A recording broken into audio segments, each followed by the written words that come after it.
buongiorno a tutti. C'è il dottor Mongillo, come vedete oggi al mio fianco, che è il braccio destro della dottoressa Russo, quindi si occupa della prevenzione, del comparto prevenzione della Regione del Veneto. Noi vi abbiamo disturbato oggi perché c'è una comunicazione importante per mantenere vivo questo rapporto con i cittadini, proprio per vostro tramite comunicare novità rispetto al coronavirus. Allora, direi di fare come di consuetudine il bollettino. Fra l'altro sono andato a inaugurare sabato il Boccone, una bella azienda partita da zero, che oggi da lavoro fra l'altro 148 dipendenti a Pieve di Soligo, e il titolare, per presentare diciamo la sua azienda, ha usato i fogli, ha detto visto che funzionano adesso usiamo i cartelli. Eccoli qua. Tamponi molecolari sono 6.107.000, tamponi rapidi sono 5.948.000, bene sapere che abbiamo superato i 12 milioni. Esattamente sono 12.055.566, 12.055. E quindi è un'occasione anche per ringraziare tutti coloro che fanno test molecolari e rapidi ai nostri centri tamponi, negli ospedali, insomma tutti coloro che lavorano per questa sfida. I positivi nelle ultime 24 ore sono 425, che peraltro, essendo domenica, occasione esattamente giornata, nelle ultime 24 ore sono 425. Che peraltro, essendo domenica, essendo una giornata particolare, voi ormai siete degli esperti, sono 425 positivi su 13.266 tamponi, incidenza 3,20. Cosa vuol dire? Vuol dire che fondamentalmente questo conta 3 in puro. Cioè positivo, i contatti stretti, quindi sale un po' di più l'incidenza perché non si è fatta una campagna di screening, ma si sono fatti solo 13.000 tamponi. Ma questa è la domenica. Numero dei positivi totali dall'inizio della crisi 442.114 dal 21 febbraio 2020. Positivi oggi, diciamo quarantenati in isolamento, sono 13.779. Totale dei ricoverati 206 meno 2.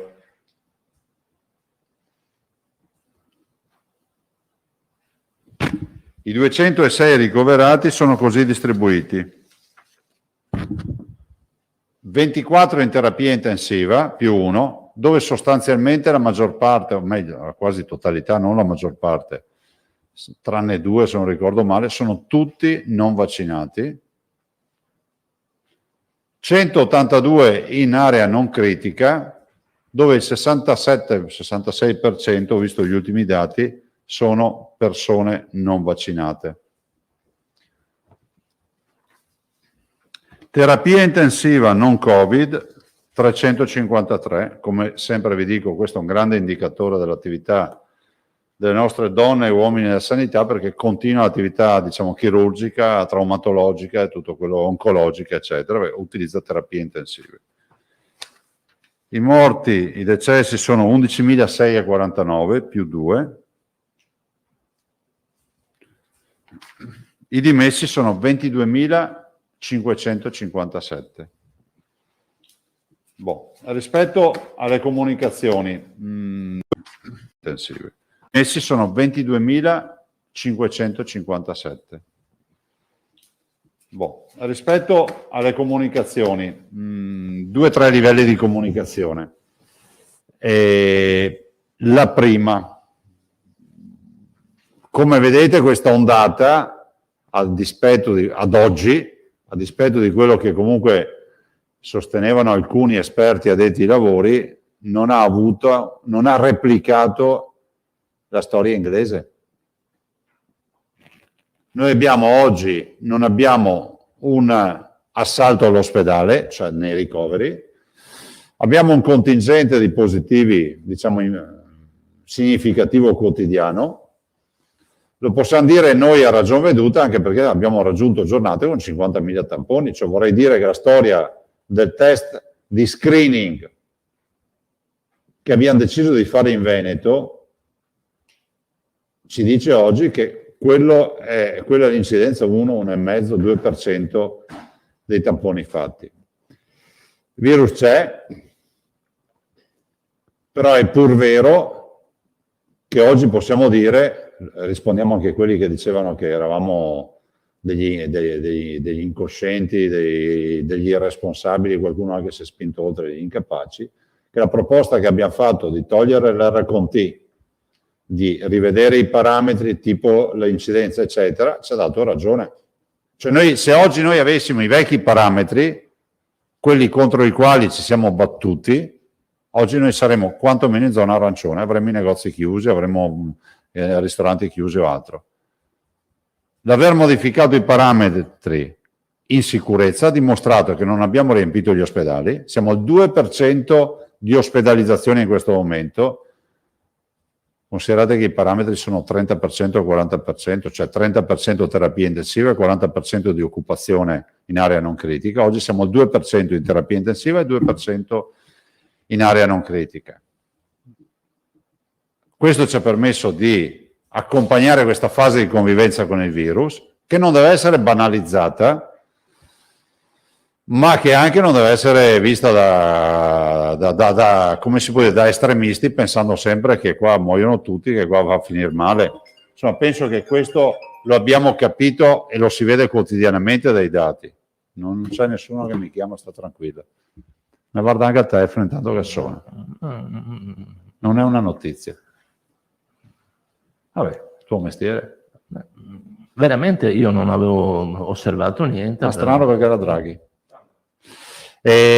No, scusate per il telefono, avevo dimenticato acceso. Allora, detto questo, voglio anche dire che se da un lato non dobbiamo far tragedie, dall'altro non possiamo neanche arrivare diciamo, all'estremo opposto di liquidare sta roba come un'influenza.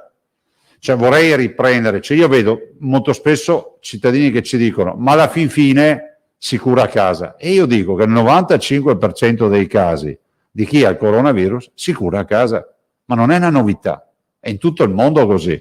Cioè non vorrei mai che qualcuno pensasse che fosse una roba straordinaria, perché quel 95% per la metà non ha addirittura sintomi, l'altra metà ce li ha in maniera graduale. Però per la logica dei numeri, se il numero di contagiati quotidiano cresce sempre di più, c'è un 5% che finisce in ospedale.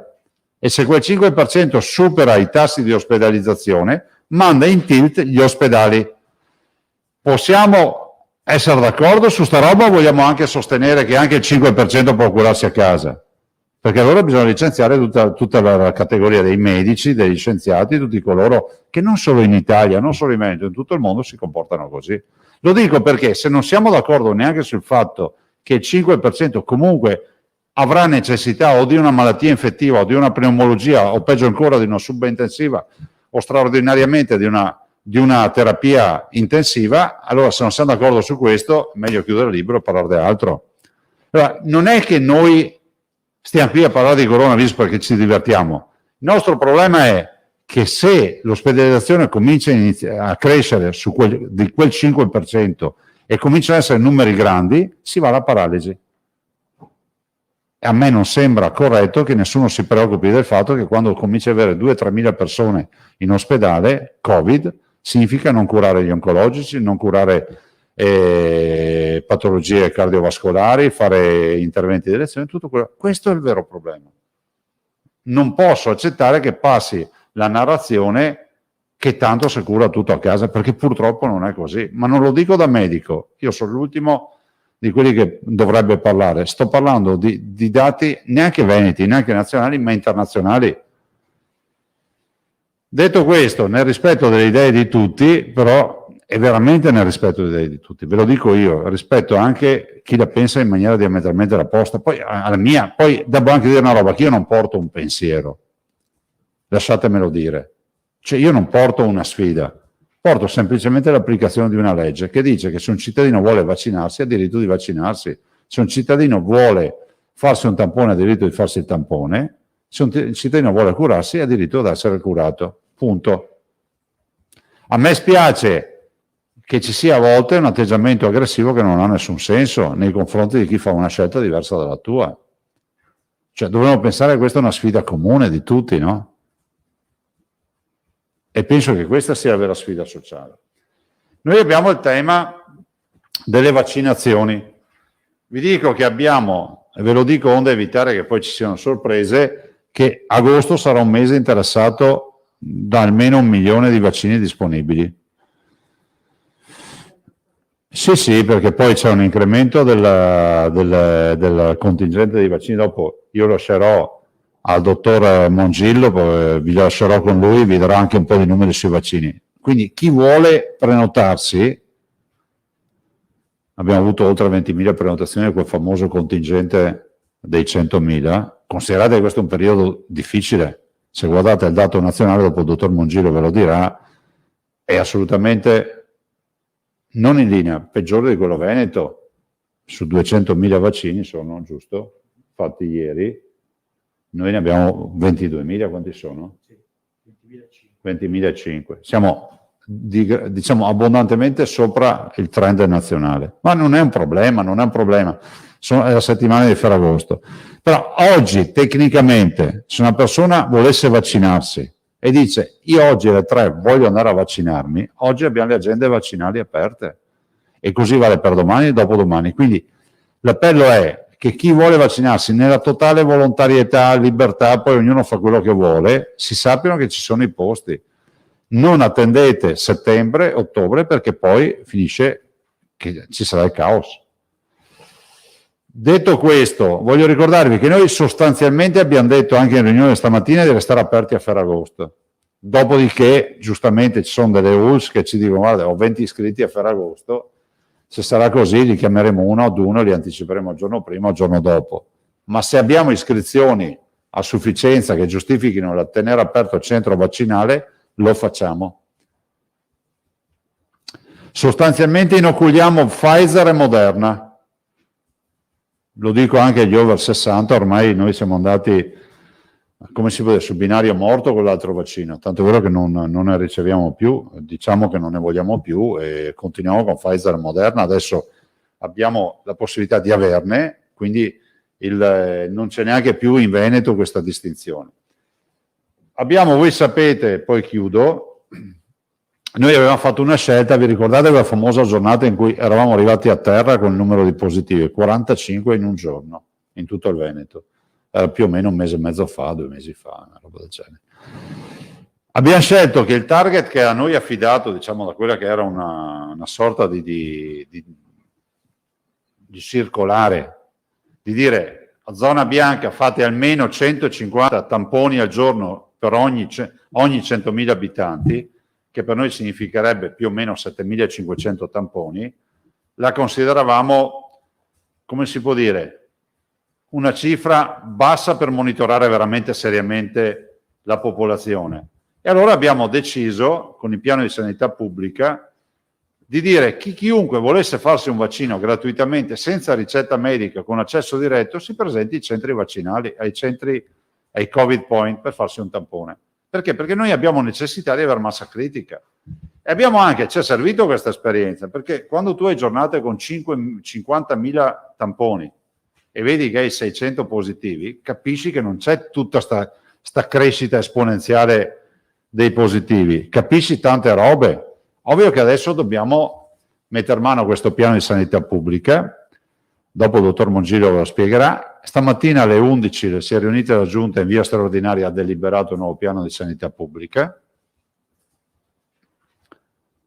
che introduce, diciamo, delle novità, che sono delle novità che garantiscono a delle categorie l'accesso, che sono le categorie che voi potete già immaginare, poi le elencherà il dottore, che sono quelle del contact tracing, che sono quelle di alcune categorie di ragazzi, eccetera. Ma l'accesso diretto, senza se, senza ma e senza motivazione, non sarà più garantito. I fattori quali sono? Il primo è quello che il nostro sistema va in crash. Peraltro Treviso hanno avuto un crash informatico, quindi ci sono dei disguidi nel fornire i certificati. Questo è un aspetto, ad esempio,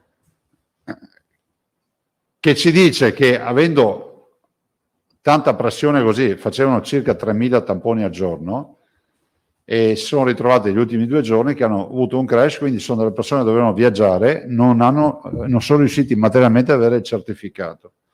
È un problema informatico che è nato forse da un bug informatico, adesso cercheremo di capire.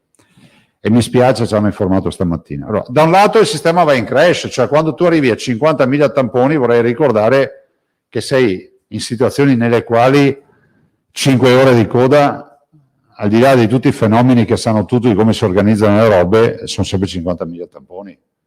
Cioè, il discorso sta ridipingere per le vacanze pasquali il soggiorno di casa tua, un discorso se devi fare un grattacielo, c'è un'altra roba, è sempre il Peneo, ecco, ma cambiano le misure, cioè 50.000 tamponi sono 50.000 tamponi. 2, vi ricordo che chi fa i tamponi non sono personale estraneo alla sanità, sono i nostri sanitari. Cioè, quindi dagli ospedali dobbiamo distogliere una massa di personale da paura che si va a sommare all'altro personale che è quello dei centri vaccinazione. Quindi diventa una roba complicatissima. 3, oggi l'allineamento necessario con l'accordo nazionale, questo ce l'hanno anche detto, cioè nel senso che il commissario Figliuolo ha fatto un accordo nazionale per 8 euro dai 12 ai 17 anni a tampone e 15 euro sopra i 18 anni con tutte le farmacie. Noi ne abbiamo 600 in Veneto che aderiscono, sono metà delle 1.200 che aderiscono al piano tamponi. Quindi c'è anche questo aspetto, quindi l'allineamento con l'accordo nazionale. Ultimo aspetto generale è che quello che noi dobbiamo anche fare in modo di garantire un servizio che sia efficiente al contact tracing, agli ammalati, a non vaccinati che hanno patologie per cui hanno delle certificazioni, che abbiamo necessità di monitorare con velocità, non possiamo disperderli in code che durano 5-6 ore, perché questo è accaduto. Ci ho fatto anche sanitario. Detto questo, ringrazio intanto le donne e gli uomini della sanità, perché so che gli abbiamo chiesto un grande sacrificio, soprattutto in questi ultimi giorni dove c'è stato questo combinato disposto, Green Pass, tamponi, vaccini, eccetera, che sicuramente li ha visti sotto pressione. Veramente li ringrazio di cuore. Voglio ricordare che questo non è un provvedimento contro qualcuno. Questo lo dovete per favore, come si può dire, trasferire come messaggio. Non è un provvedimento contro qualcuno. Ma voglio ricordare che fin dal primo giorno, se andate a vedervi la mia presentazione, dissi guardate che questo è un provvedimento temporaneo che a noi serve come screening per valutare la circolazione del virus. Stava arrivando la nuova variante Delta, eravamo tutti preoccupati, c'è chi diceva che c'erano 500 morti al giorno, non ci sono stati in Italia, per fortuna, c'è chi diceva che avremmo collassato tutti gli ospedali, ad oggi per fortuna non è così, siamo all'1-2% di occupazione, però non è un provvedimento contro chi non si vuole vaccinare o contro chi ha fatto delle scelte di vita. È un dato di fatto, cioè noi non possiamo fare altro, nel senso che se decidiamo che gli ospedali devono rimanere aperti, i centri di vaccinazione devono continuare a lavorare, non possiamo pensare di fare 50.000 tamponi al giorno, punto. Questo è poco ma sicuro. E ricordo infine, ma lo ripeto, che chi avesse deciso di vaccinarsi trova comunque in questo momento la disponibilità di fare il vaccino subito, in questo momento, oggi. Questo perché? Perché l'accordo nazionale con l'Europa che ha fatto il generale Figliuolo oggi ci permette di avere più vaccini, molti più vaccini in più, perché siamo passati dicembre da 180.000 a 260.000, ho detto più o meno il dato di fornitura Pfizer, tanto per citarne uno.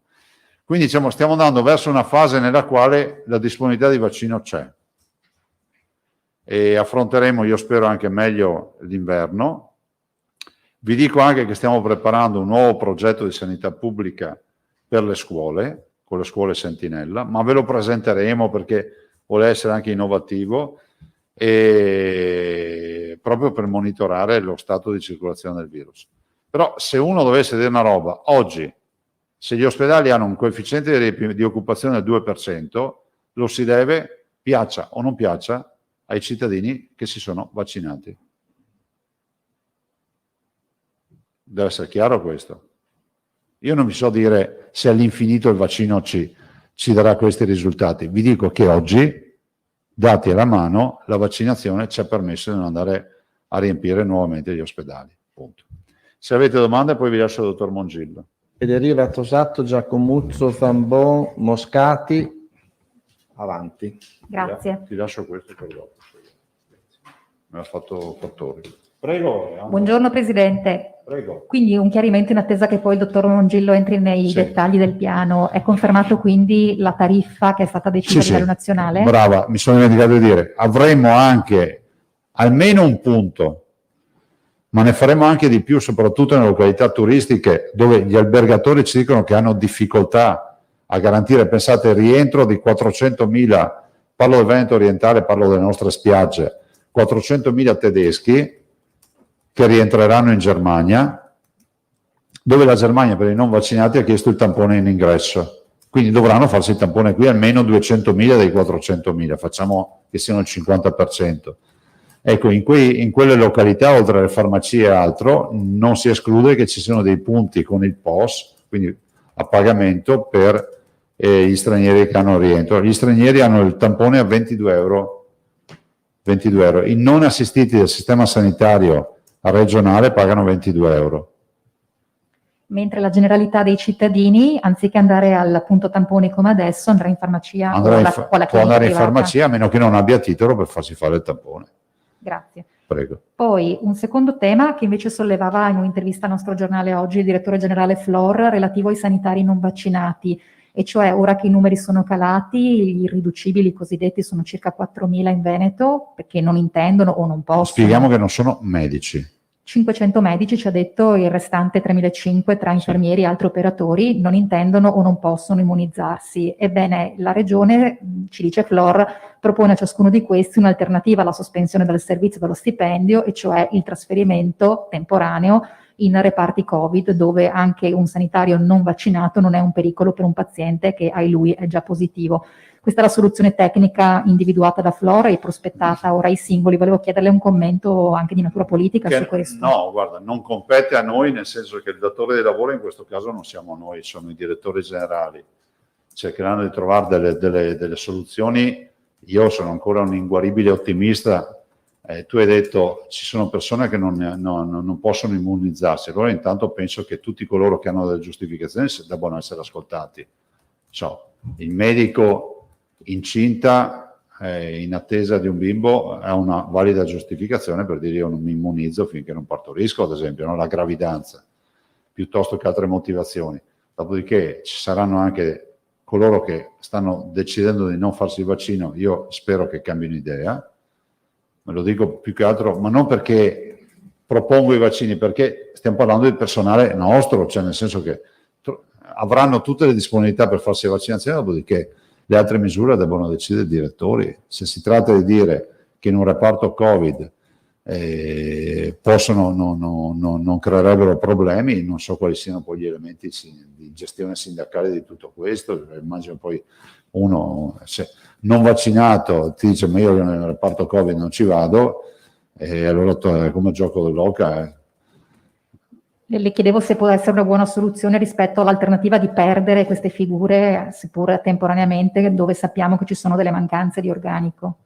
Ma noi non dobbiamo perdere nessuna figura, cioè cerchiamo di trovare una soluzione e accompagnare. Dopodiché, ripeto, ogni ospedale, ogni direttore troverà la miglior soluzione nel rispetto della libertà, diciamo, di questi cittadini che hanno deciso di non vaccinarsi, fermo restando che hanno anche un contratto in tasca di lavoro che non prevede l'obbligo vaccinale, che non è irrilevante.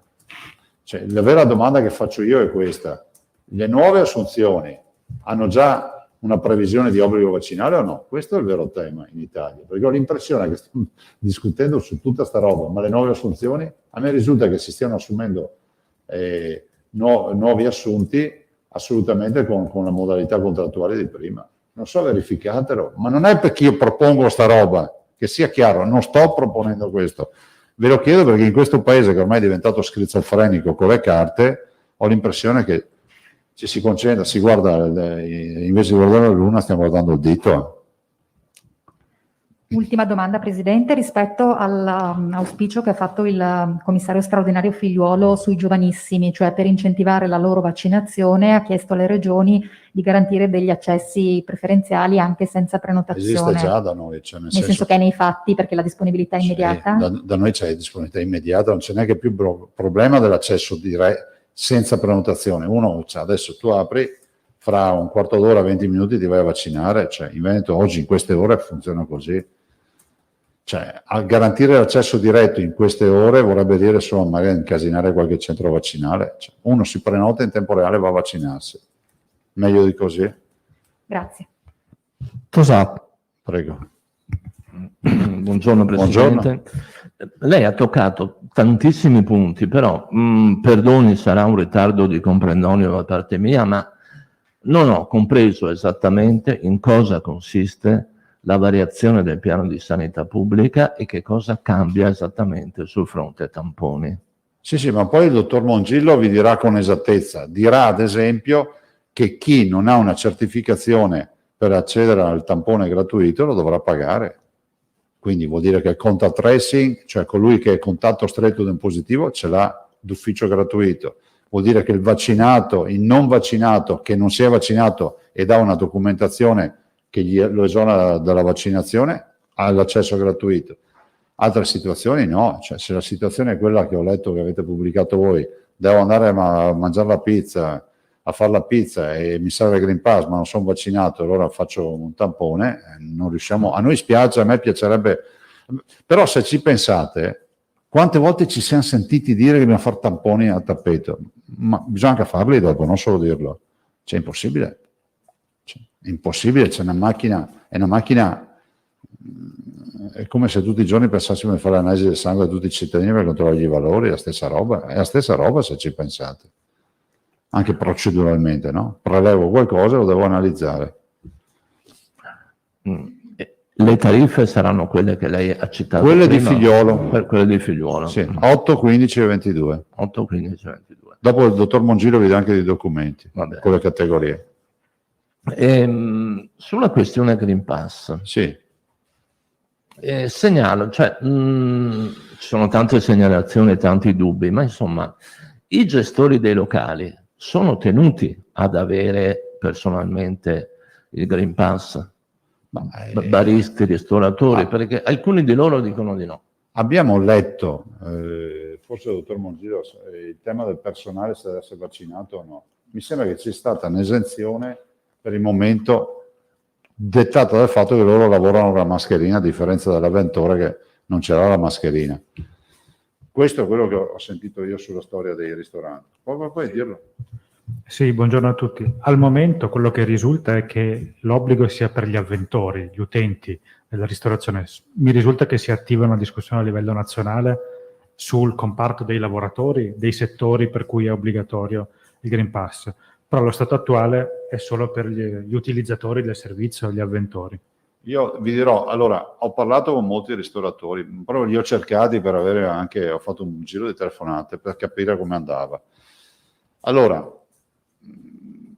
alla luce del fatto che ci sono molti vaccinati, non hanno avuto molti riscontri di difficoltà.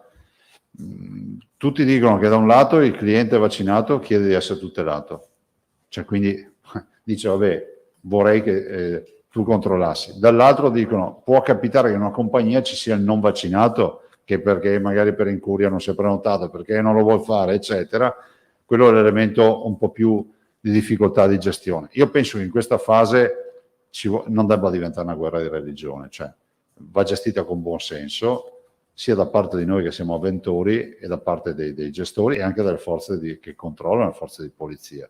Cioè non può diventare una caccia alla, come si può dire, estrema. Cioè, ci vuole un periodo di assestamento, dopodiché quando, lo dico sapete perché non sto portando avanti le tesi di nessuno, perché abbiamo tanti casi, questo lo dobbiamo dire, e sicuramente hanno scritto anche voi, di vaccinati che non riescono ad avere il Green Pass.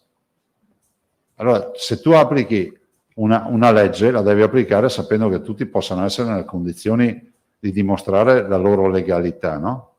La loro condotta legale rispetto a quello che richiede la legge. Noi abbiamo un sacco di persone che ci scrivono perché si sono vaccinate dal medico, perché hanno fatto il vaccino da un'altra parte, perché si sono vaccinate in un centro vaccinale della regione. Per il combinato disposto del digitale e dell'informatica non hanno mai ricevuto il messaggio per il Green Pass, entrano nel sito, perché si può anche entrare senza aver ricevuto il messaggio, e gli dice che il Green Pass non disponibile. Magari hanno avuto una dose e avrebbero diritto al Green Pass. Quindi questo è un problema. Quindi questa fase deve essere una fase un po', fra virgolette, di buon senso, perché con le carte è difficile gestirle. Però non ho trovato, diciamo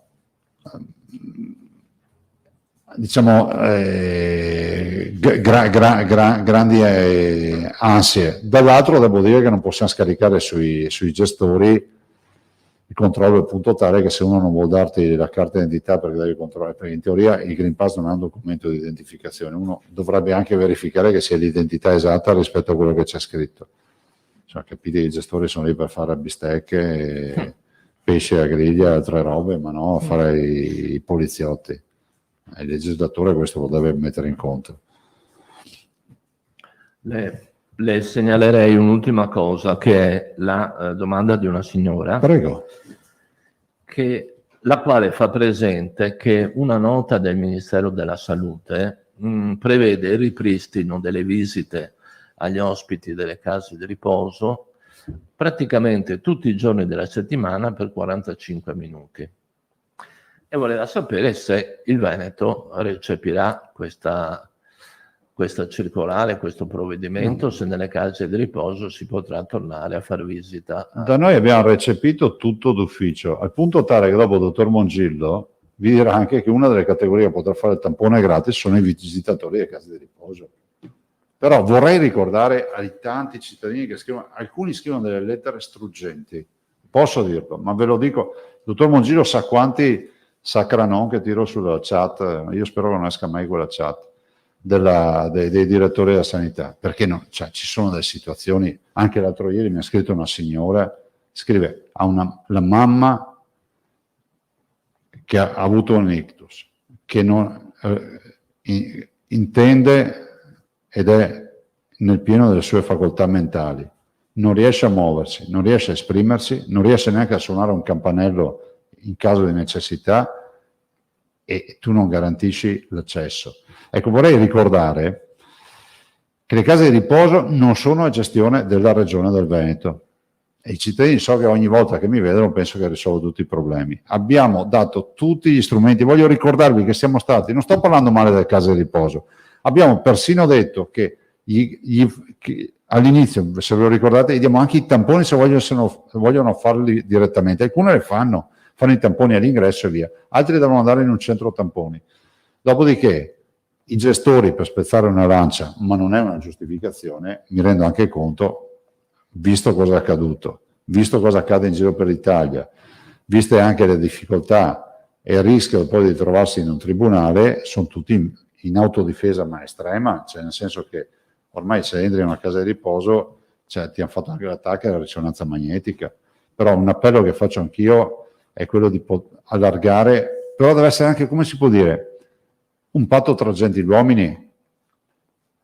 Cioè vorrei ricordare che il tampone non dà nessun tampone, nessuno mi smentisce, non ci dà la certezza matematica della negatività. Quindi nella logica dei grandi numeri e di un accesso più fluente nelle case di riposo può capitare che una persona sia negativa e inizia a emettere la sua carica virale nelle 24 ore post tampone che doveva fare, magari che aveva fatto il giorno prima. Entri magari in una casa di riposo, si becchi qualche anziano che infetta. Questo è il vero tema. Allora, se siamo convinti che il sistema sia infallibile, non è infallibile. E quindi bisogna anche capire che ci esponiamo gradualmente al rischio. Perché poi i commentatori del giorno dopo sono tutti quelli che fanno credere che tutto è blindato, che tutto si poteva prevenire. Non è così. chiamate qualsiasi scienziato, anche il tampone molecolare ha un margine di incertezza più basso, ma ce l'ha. Voi sapete che abbiamo dei pazienti che non hanno il virus nelle narici, in orofaringe, ma dobbiamo fare il broncolavaggio, entrare nei bronchi per trovare il virus e sono positivi. Quindi è una tragedia sta qua delle case di riposo. No, ma ecco, posto che appunto la gestione non compete a voi, lo sappiamo, però magari se la Regione può comunicare nei ma noi prossimi comunichiamo giorni, tutto. quando crede, se magari interpellate le case di riposo, recepiranno o no questa norma, perché l'impressione è che lì ognuno faccia un po' così, non dico secondo le proprie inclinazioni, ma magari anche secondo il stato di necessità, secondo la situazione, però Guarda, noi abbiamo i familiari si trovano un po' spaesati. Filippo, hai ragione e ce l'abbiate da vendere. Purtroppo, allora, noi abbiamo un ottimo rapporto con la gestione dei case di riposo e li devo anche ringraziare perché comunque ha fatto una battaglia assieme a noi. Però voglio anche dire che se domani mattina avessimo una casa di riposo con un cluster all'interno, avrebbe tutti gli onori della cronaca e cominceremo a avere dagli scienziati perfino i magistrati che bisogna aprire un fascicolo e capire cosa è accaduto. Mi metto nei panni dei gestori delle case di riposo. Non li sto giustificando, ma li capisco anche per certi aspetti. Dall'altro c'è il paziente, anzi l'ospite, che vive isolato. Quindi va risolto questo problema. Magari anche normativamente, no? In questa fase di convivenza vogliamo cominciare a affrontare delle norme che prevedano, scusatemi, la convivenza, che vuol dire un po', ogni tanto ti scotti il dito con l'acqua calda, no? Se ti hanno detto che la puoi toccare. Grazie. Giacomuzzo. Buongiorno a tutti. Presidente, scusi, Buongiorno. una precisazione forse non ho colto. Io il piano tamponi nuovo, quindi la nuova organizzazione, entra in vigore a decorso? Brava, dalle ore 24 di questa notte. Okay, quindi... Sì, insomma, da un secondo del martedì, domani non sarà più così. Okay. Quindi fino a stasera funziona come ha funzionato fino ad ora. La delibera è esecutiva. Grazie. E la seconda cosa riguarda il modello matematico. Sì. Che cosa prevede, anche alla luce di quello che ci spiegava oggi sul nostro giornale il primario di malattie infettive Vinicio Manfrin, che tra sabato pomeriggio e domenica mattina ha ricoverato 8 pazienti. Non sono grandi numeri, per carità, però c'è un trend, un'inversione di tendenza. Questa la preoccupa? Noi siamo sempre preoccupati, ve l'ho detto prima, il 5% dei contagiati potrebbe aver necessità di cure ospedaliere. Per questo noi guardiamo il numero dei contagiati ogni giorno, no? Ma questa punta ha riguardato casualmente solo Vicenza in questo fine settimana? Ci sono altre non ve lo so realtà dire, che può essere un preoccupano? cluster, può essere una roba particolare, cioè noi stiamo seguendo, adesso peraltro in settimana dovremmo affinare forse il modello, perché voi sapete noi avevamo un modello dell'Istituto Superiore di Sanità, ma con questa variante, avendo tanti asintomatici, non funziona perché la correlazione contagiati e ricoveri è sballata. Infatti noi avevamo delle proiezioni ad oggi che erano sicuramente più disastrose. Oggi ne abbiamo 200 pazienti in tutto il Veneto. Quindi il modello ancora non è pronto, aspettiamo. No, però stiamo seguendo, insomma. D'accordo. Grazie. Ovvio che se noi ci mettiamo d'impegno non serve nessun modello. Se andiamo a far festa senza se, senza ma, senza ci fosse un domani, probabilmente le proiezioni in ospedale poi ce ne accorgiamo. Poi ho letto da qualcuno di voi oggi ha scritto questo nuovo trend di ragazzi positivi che non dicono nulla. Chi è che lo ha scritto? Il Gazzettino, non so. Ma si distrae. E anche questo è inquietante, no? Perché poi c'è la quarantena, non voglio stare 10 giorni a casa, solite robe che sappiamo. Farmacisti che ci dicono che sono cittadini che entrano in farmacia e dicono dammi la tachipirina perché sono positivo, a sti livelli qua siamo. Zambo. Buongiorno, Buongiorno. tornerei brevemente su 2 temi già toccati. Quello appunto della difficoltà di ottenere i Green Pass, sono tantissime le segnalazioni a noi come a voi. C'è qualcosa che le USL possono fare in qualche modo? No, intanto permettimi di ricordare che il Green Pass non c'entra niente con la Regione Veneto, cioè ma ricordiamolo, perché ormai sta diventando il parafulmine di tutto quello che succede in giro. Non dipende da noi. Se ricordate, io nell'aprile 2020, sotto un diluvio di parolacce, ho detto dobbiamo pensare a un passaporto vaccinale. Se ci fossimo attrezzati allora, oggi non saremmo qui, che si chiama Green Pass poi, io ho chiamato passaporto vaccinale allora, però lì è un tema informatico, cioè tu fai l'iniezione, viene caricata nell'anagrafe vaccinale, va nell'anagrafe vaccinale nazionale e quindi tu in teoria dovresti già essere in Green Pass. Ad esempio in questa fase, ma deve essere così, riconosciamo anche le ricevute dei centri vaccinali. Quindi chi non ha il Green Pass non riesce a farselo rilasciare, dal Veneto ha la ricevuta del centro vaccinale. Utilizziamo quello, no? 1 o 2 dosi, vale da Green Pass. Cioè vale, non ci sono alternative, cioè non è che uno sta chiuso in casa o non può fare un'attività perché non gli riconoscono le 2 vaccinazioni che ha fatto o la vaccinazione. Grazie. L'altra cosa è questa, rispetto invece sempre ai sanitari non vaccinati, mi risulta che dovrebbero aver inviato in regioni diversi DG la lista delle aree dei reparti carenti. Non l'ho vista, cioè no. C'è modo magari Ma immagino che in giornata di regione avere- intendano Flor, perché noi non vediamo queste carte. Penso che siano al dottor Flor inviate. Non compete a noi questo. Va bene, è che ormai le identificano, abbiamo mandato tutto a Zaia in realtà, Sì, forse a faccio Flora, anche, ecco. faccio anche punture, disinfetto, cioè.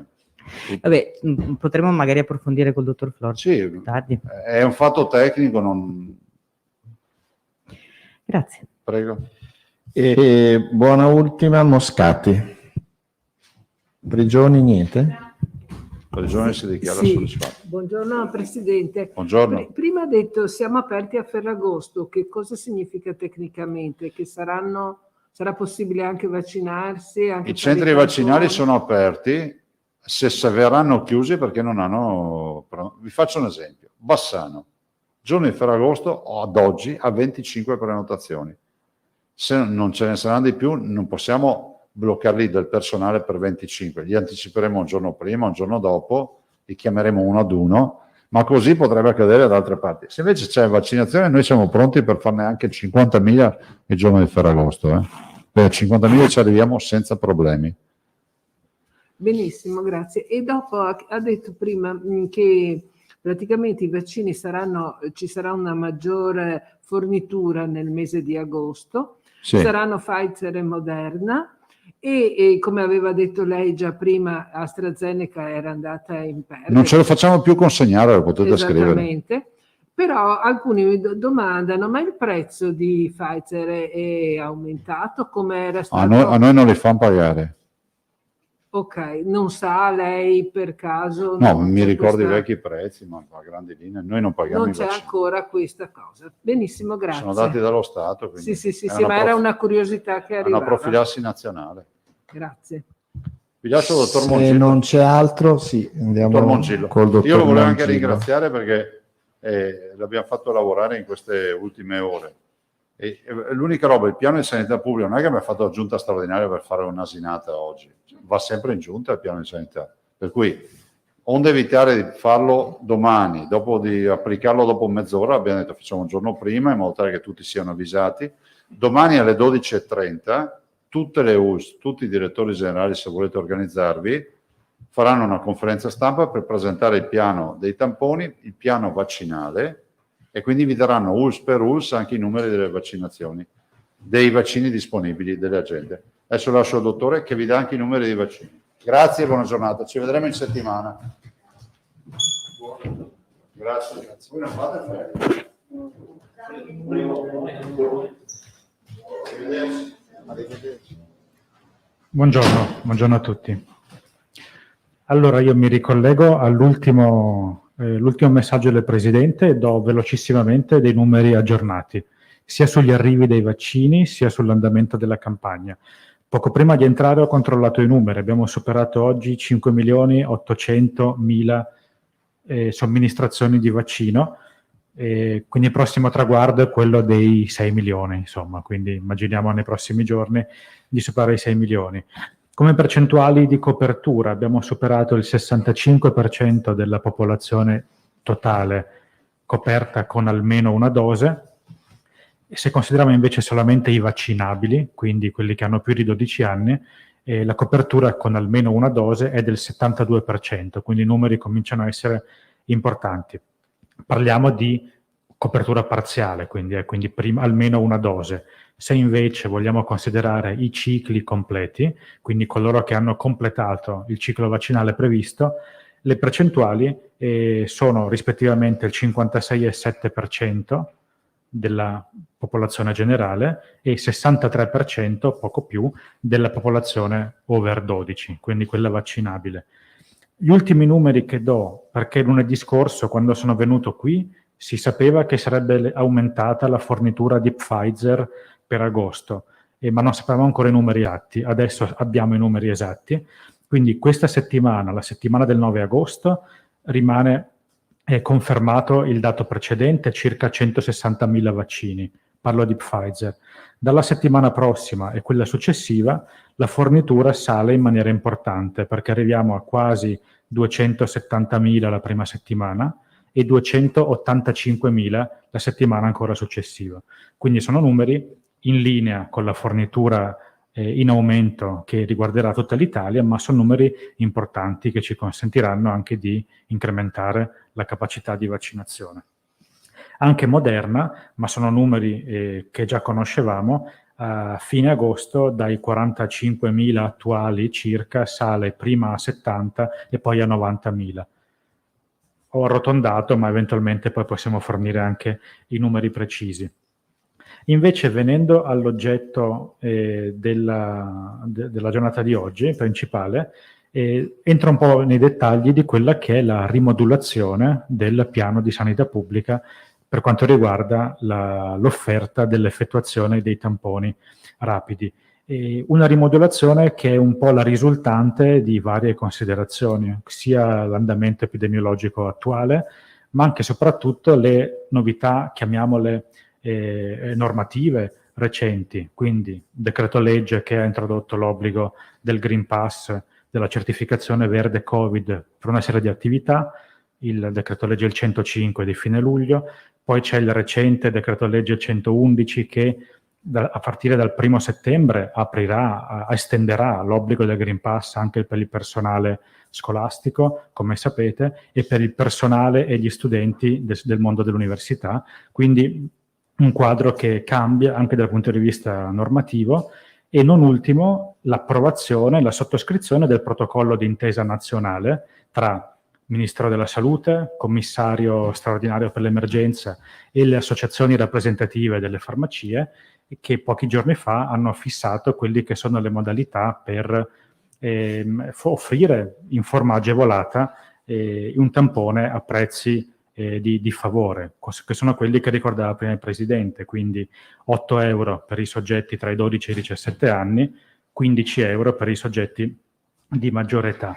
Quindi col provvedimento che è andato oggi all'approvazione della Giunta abbiamo voluto precisare quali sono quelle categorie precise di soggetti per i quali il tampone antigenico continua ad essere offerto gratuitamente da parte del Servizio Sanitario Regionale, e poi abbiamo voluto precisare invece quelle categorie che invece per i quali il tampone antigenico diventa con oneri a carico del cittadino. Io passerei in rassegna le principali categorie, poi se abbiamo qualche domanda su qualche punto particolare. Prevenendo la domanda già io, poi dopo magari questa tabellina la forniamo ai ai colleghi. Certamente, così lì è scritto anche nel dettaglio sia il contesto sia il soggetto a cui si applica questa rimodulazione. Farei due precisazioni, due premesse.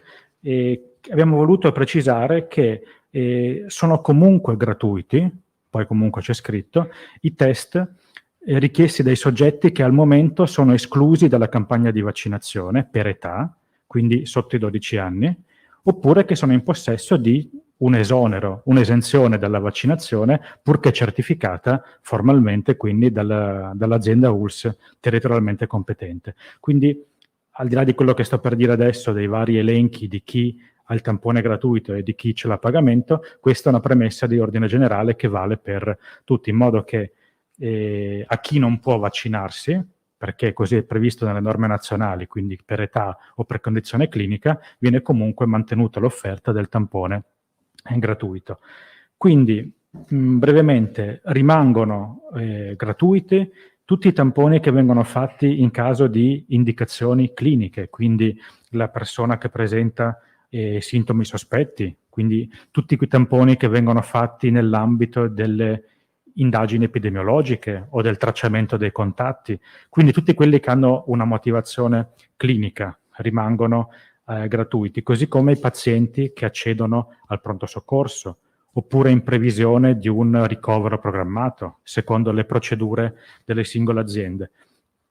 Ancora, abbiamo mantenuto gratuito quello che è lo screening periodico che viene fatto agli operatori delle strutture sanitarie.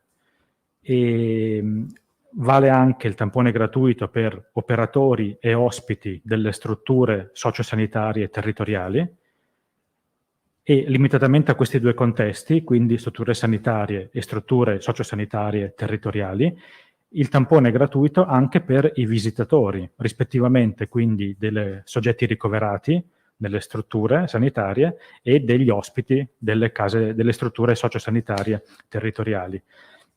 Poi ci sono dei contesti specifici in cui è mantenuto la gratuità del tampone, l'area della disabilità, quindi gli operatori, i familiari, i caregiver che sono coinvolti nell'assistenza continuativa di soggetti disabili. Rimane gratuito anche per i servizi ricreativi ed educativi rivolti ai minori. E infine abbiamo comunque lasciato la possibilità, su decisione della ULSS competente per territorio, di individuare particolari popolazioni a particolare rischio, quindi o delle popolazioni di interesse epidemiologico anche locale, che possono essere monitorate al fine di avere una valutazione della circolazione del virus in quel contesto. Quindi questo è l'elenco, ma poi affido tutti i dettagli al documento che prepariamo a stretto giro. Questo è l'elenco di tutti i soggetti per i quali rimane, con lo stesso identico costo che è previsto dal protocollo nazionale in accordo con le farmacie, per cui il test rimane gratuito. Diventano a pagamento e una delle motivazioni è anche proprio mantenere la sostenibilità del funzionamento della macchina della sanità, tutti quei tamponi che sono richiesti dal soggetto nell'ambito di viaggi all'estero, quindi quelli che uno deve effettuare su richiesta del paese di destinazione oppure per il rientro in Italia, tutti quei tamponi che sono richiesti per motivi personali, anche ai fini dell'ottenimento della certificazione verde, quindi per tutto quell'accesso ad attività e servizi che attualmente richiedono il Green Pass, a meno che la situazione non rientri nell'elenco di cui prima, per esempio gli ospedali e le case di riposo. Diventano gratuiti i test fatti, a pagamento, con oneri a carico del cittadino, i test per esigenze lavorative, spostamenti per motivi di lavoro, e per la partecipazione e la frequenza a tutti quei contesti, chiamiamolo ricreativi o di socializzazione, non altrimenti precisati nell'elenco dei tamponi gratuiti. Questo è per fare il panorama molto velocemente, ma poi i dettagli li possiamo tranquillamente divulgare, insomma, anche perché è un provvedimento che entra in vigore subito a partire dalla mezzanotte di oggi.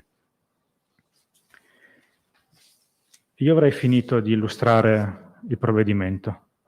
Direi Tosato, Zambon, non vedo altre mani. Sì, buongiorno. Buongiorno. Non le chiedo ulteriori dettagli perché poi vedremo, insomma, pubblicheremo nel dettaglio. Però una cosa, siccome avete fatto riferimento a più riprese alla sostenibilità, non solo in termini di tempo e di risorse umane, ma anche economica di questa attività, cioè, se ho ben capito, facciamo meno tamponi gratuiti per riuscire a garantire i tamponi gratuiti alle situazioni realmente bisognose di questi controlli. che ordine di impegno economico comportano questi tamponi? Allora, grazie per la domanda perché mi permette di precisare anche un aspetto che ho tralasciato, però deriva strettamente dal commento che ho appena fatto. Quindi il senso è quello di mantenere comunque un'offerta a tutta la popolazione, però di mirare quindi l'effettuazione del tampone a tutti quei motivi in cui deve essere fatto per esigenze di natura clinica o di tutela della salute del singolo e della collettività. E tanto è vero che abbiamo sempre garantito che ci debba essere la priorità, a parità di richiesta, per tutti i soggetti che vengono con prescrizione medica o che devono fare il tampone per i motivi che ho detto. Per quanto riguarda l'impegno economico, io attualmente non ho i numeri qui, però possiamo impegnarci a fare una stima di quello che sta costando l'intero mantenimento della macchina dei tamponi. Io qui al momento non so dare una risposta precisa su questo.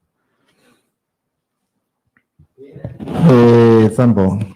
Salve, volevo solo capire un po' meglio per invece la parte turistica a cui accennava il Presidente. Sì. Quanti Covid point rimarranno, allora, mettiamola così, la maggior parte dei cittadini che non rientrano nelle categorie per cui c'è la gratuità si rivolgeranno alle farmacie. Andiamo bene. Possono rivolgersi alle farmacie, sì, è una possibilità. Sì. Ecco, per quanto riguarda invece i turisti che devono rientrare in Germania, che si sono citati prima, quanti Covid point ci saranno gestiti quindi dalle strutture sanitarie regionali? Ci sarà fisicamente un POS? Si potrà pagare anche in contanti oppure no? Insomma, un po' di dettagli pratici. Sì, i dettagli attuativi sono definiti anche dalle singole aziende. Comunque, quello che la Giunta ha approvato è che l'indicazione è che ci sia almeno un Covid point individuato a livello territoriale per ogni ULSS. Poi ovviamente per le ULSS a maggiore vocazione turistica, considerati i numeri che abbiamo citato prima, l'offerta sicuramente verrà ampliata con più di un punto e sicuramente, ne abbiamo parlato questa mattina in riunione, quelli già attivi e quindi verrà mantenuta questa possibilità, c'è la possibilità del pagamento digitale, come senza contanti. Quindi sicuramente quello è già così in molti punti. Giacomuzzo, no, avevi finito? Martina, sì, Giacomuzzo. Dottore, scusi, una precisazione pratica. Chi va al Covid point dell'USL una volta, fino a oggi in pratica poteva andarci senza appuntamento. Questa modalità continua oppure no? Allora, l'offerta viene rimodulata, okay? Quindi sicuramente chi va non per un interesse di natura personale può presentarsi senza problemi. Adesso vediamo in fase attuativa, anche dovremo capire anche i numeri che avremo di fronte a questa settimana, perché noi abbiamo fatto una previsione che tiene conto anche di quelle centinaia di migliaia di persone che legittimamente per tornare nel proprio paese devono avere un tampone negativo. Okay? E questi sono una stima che abbiamo fatto. Vediamo nei prossimi giorni qual è l'impatto concreto e la pressione sui vari punti territoriali e quindi eventualmente interverremo per precisare o rimodulare tutto. Quindi al momento resta accesso libero? Attualmente sì, però con i criteri e le priorità che abbiamo detto prima. Parlavo di orari, certamente. grazie. Se non ci sono altre domande, ci sentiamo quando vi mando il materiale che mi fornirà più rapidamente possibile il dottor Mongiglio. Grazie, dottore.